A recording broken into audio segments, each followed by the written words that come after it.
ఈరోజు మా టాస్క్ ఏంటంటే ఈ 3-4 డేస్ మాకు ఏం నేర్పించారో దాన్ని మేము ప్రాక్టికల్గా సార్ చూపించాలా అవుట్పుట్.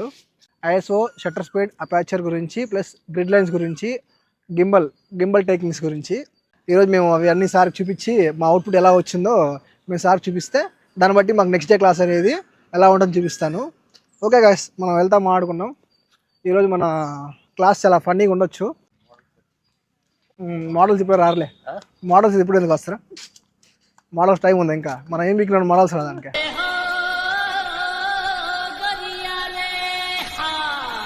ఇప్పుడే క్లాస్ స్టార్ట్ అయింది, చూడండి మా ఫ్రెండ్స్ అందరూ స్టార్ట్ చేస్తున్నారు బ్యాక్ సైడ్. Bye friends.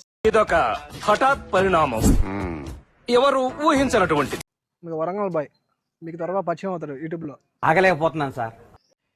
ఇప్పుడే అందరూ కెమెరాకి సెట్ చేసేసుకున్నారు, గింబల్కి క్యాలిబ్రేషన్ చేసుకున్న వాళ్ళందరూ షూటింగ్ స్టార్ట్ కూడా చేసేసారు. అక్కడ ఇక్కడ మంచిగా అందరూ బ్యాచ్లు డివైడ్ చేసి చేసుకుంటున్నారు. క్యాలిబ్రేషన్ అంటే ఏంటంటే మనం గింబల్ పైన కెమెరాని కరెక్ట్గా కూర్చోబెట్టడం అనమాట.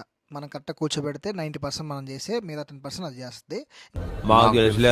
ఇంకా సార్ కూడా వచ్చేసి అందరం పిలిచేశారు కాబట్టి ఇంకా అందరికీ స్టార్ట్ అవుతుంది, ట్రైనింగ్ స్టార్ట్ అవబోతుంది. ట్రైనింగ్ అంటే ఎలా ఉంటుందంటే వాకింగ్ షాట్స్ చెప్పాను కదా, ఫస్ట్ వాకింగ్ షాట్స్ అనమాట.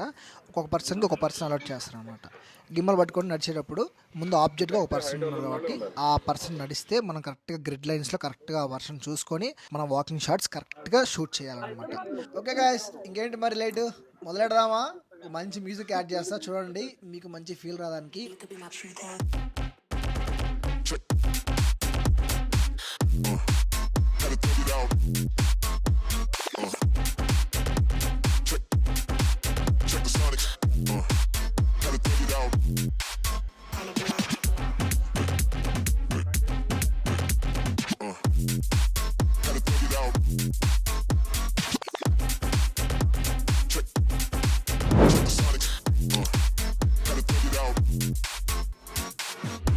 ఇట్లా రొటేట్ చేస్తూ ఇలా తీసుకుంటాం.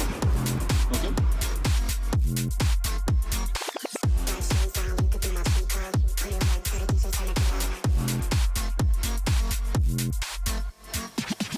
గాయస్ ఇప్పుడే కొంచెం రెస్ట్ దొరికింది, కొంచెం హ్యాండ్ పెయిన్ వస్తుంది, బాగా రెస్ట్ తీసుకొని కొంచెం ప్రాపర్గా చేద్దాం.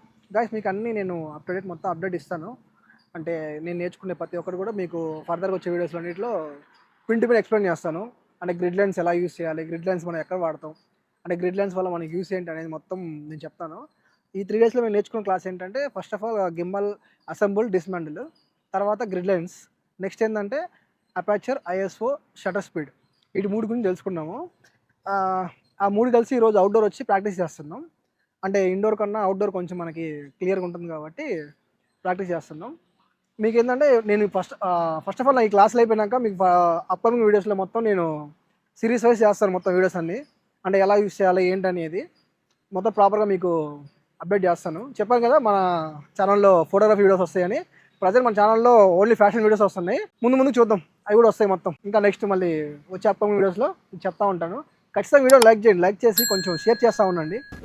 ఇన్ టైంలో మనం వెళ్ళగలుగుతున్నాం. What is the reason? ఏమొచ్చినాయి కొత్త మార్పులు హైదరాబాద్లో? Flyovers good, metro good. So ఇవన్నీ కాకుండా ట్రాఫిక్ పాయింట్ ఆఫ్ వ్యూలో ఇంకా కొన్ని మార్పులు వచ్చాయి. అంటే యూటర్న్స్ రావడం, అదేవిధంగా ఫ్రీ లెఫ్ట్స్, ఇవన్నీ కూడా ఇంప్లిమెంట్ చేయడం జరుగుతుంది. అంతేకాకుండా ఒక గొప్ప మార్పు ఇంకోటి, అదేంటో చెప్పగలరా? దానివల్లే మనం ఇన్ టైం వెళ్ళగలుగుతున్నాం. హైదరాబాద్లో మీరందరూ మనమందరం ట్రాఫిక్ రూల్స్ పాటిస్తున్నామని మీరు ఒకసారి ఒక 10 ఏళ్ల కింద చూస్తే రెడ్ సిగ్నల్ పడుతున్న కేర్ చేసేదా? మన దారి సందు దొరికితే చూసుకొని పోయేటోళ్ళం. ఇప్పుడు రెడ్ సిగ్నల్ పడితే స్టాప్ లైన్ దాటి ముందుకు వెళ్తున్నామా అంటే మనలో కూడా భయం వచ్చేసింది, మనలో కూడా డిసిప్లిన్ వచ్చేసింది. 90% people are following traffic rules Hyderabad. మీరు ముంబై, బెంగళూరు సిటీ వెళ్ళి చూడండి, ఒక్కడికి ట్రాఫిక్ సెన్స్ ఉంటుంది అక్కడ. ఎట్లా పడితే అట్లా అట్లా తింటే పోతూనే ఉంటుంది, వాడికి భయమే ఉండదు. మీరు హైదరాబాద్లో మీరు అబ్జర్వ్ చేయండి. ఇప్పుడు ఒకసారి చౌరస్తా దగ్గర మీరు నిలబడి చూసినప్పుడు ప్రతి ఒక్కరు రెడ్ సిగ్నల్స్ రెస్పెక్ట్ ఇస్తున్నారు. ఇవ్వకపోతే ఏమవుతుంది? వెంటనే చిట్టాపత్తులు పెరిగిపోతున్నాయి అన్న భయం. దాంతోపాటు వెంటనే కట్టింగ్ చేసి కూడా అది కూడా ఎన్ఫోర్స్మెంట్ కూడా జరుగుతుంది. సో ఆ భయం అనేది మనలో వచ్చేసింది. సో మన చాలా నేరో రోడ్. మనం అందరం కూడా ట్రాఫిక్ రూల్స్ పాటించడం వల్లనే మనం ఇన్ టైంలో మనం వెళ్ళగలుగుతున్నాం. దానికి సంబంధం ఏందనొచ్చు. ఫర్ ఎగ్జాంపుల్ చౌరస్తా దగ్గర ఎప్పుడైతే గుర్తుపెట్టుకోండి, అక్కడ మనం అడ్డం తిడ్డంగా మనం సిగ్నల్స్ ఫాలో చేయకుండా పోతే జామ్లు ఏర్పడతాయి. ఎప్పుడైతే చౌరస్తాలు మన దగ్గర జామ్ ఏర్పడ్డాయో అప్పుడు మనం ఏంటంటే ట్రాఫిక్ కూడా వెనక జామ్ అవుతూ వెళ్తూనే ఉంటుంది. సో మనం అందరం కూడా ట్రాఫిక్ రూల్స్ పాటిస్తున్నాం కాబట్టి ఇక్కడ ఇన్ టైంలో మనం వెళ్ళగలుగుతున్నాం. ఓకే, తర్వాత వచ్చేసేసి మనకు వైలేషన్స్ అనేవి 2 రకాలు ఉంటాయి. ఒకటి మనం చేసే వైలేషన్ వల్ల మనకు మాత్రమే నష్టం కలగడం, అంటే హెల్మెట్ పెట్టుకోకపోవడం, సీట్ బెల్ట్ పెట్టుకోకపోవడం, ఇలాంటివి ఏంటంటే మనం చేసే వైలేషన్ వల్ల మనకు మాత్రమే నష్టం కలుగుతాయి. అంతేకాకుండా మనం చేసే వైలేషన్ వల్ల మనతో పాటు ఎదుటి వాళ్ళకు నష్టం కలిగి ఉంటాయి. For example drunk and drive, తాగి పని నడపడం. గవర్నమెంట్ ఏం చేసిందంటే ఒక కొంత పర్మిసబుల్ పెట్టింది, ఒక 30 గ్రేడ్ ఆల్కహాలిక్ కంటెంట్ వరకు మీరు తాగొచ్చు బండి నడిపేంత వరకు అని. అదేంటంటే అది మనకి ఎలాంటి ఇబ్బంది కలదు. గాయస్ సార్ చెప్పింది విన్నారు కదా, మీరు కూడా ట్రాఫిక్ రూల్స్ ఖచ్చితంగా పాటించి డ్రంక్ అండ్ డ్రైవ్ చేయమాకండి, హెల్మెట్ వేర్ చేసి జాగ్రత్తగా నడుచుకోండి. గాయస్ ఇప్పుడే ట్రైనింగ్ అయిపోయింది, ప్యాకప్ మంచి మంచి షాట్లు వచ్చాయి.